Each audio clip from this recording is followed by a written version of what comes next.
Rob, obviously it's been like 24/7 Shang-Chi around here for the last couple of weeks. And of course, culminating with the way it just destroyed the box office expectations over the weekend. It's already, by the end of today, they're saying it's already made back its production budget, which in a time of a pandemic spike is incredible.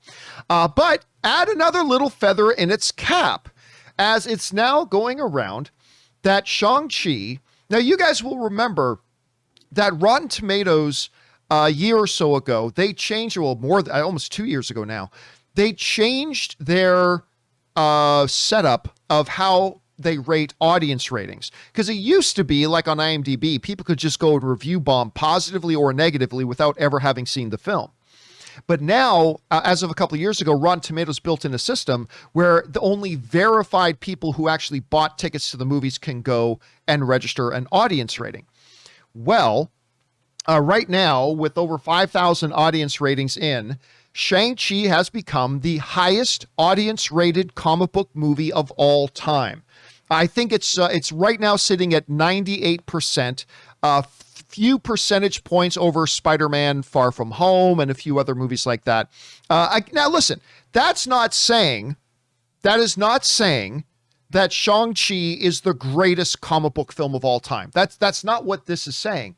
But what it is saying is that this movie had broader appeal, that had more people at least walk into the theater and go, I liked that. And to have a 98% is kind of ridiculous and amazing all at the same time. And Rob, I got to be honest with you, I'm not surprised at all.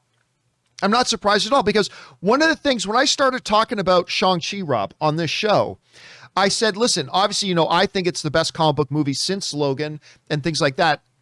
But I don't expect all of you are going to like it as much as me. But what I do expect is that you're going to like it. At the very minimum, I think you're going to like it because there's just a little something in there for everybody. So again, this is not claiming that Shang-Chi is the greatest comic book film of all time. It's not. I mean, you might think it is. All film is subjective. If you do, that's great. But I think it is still a nice, remarkable little feather in the cap of Shang-Chi. Yet another one for it to add to the accolades it's getting. I know, Rob, does this surprise you at all when you see this?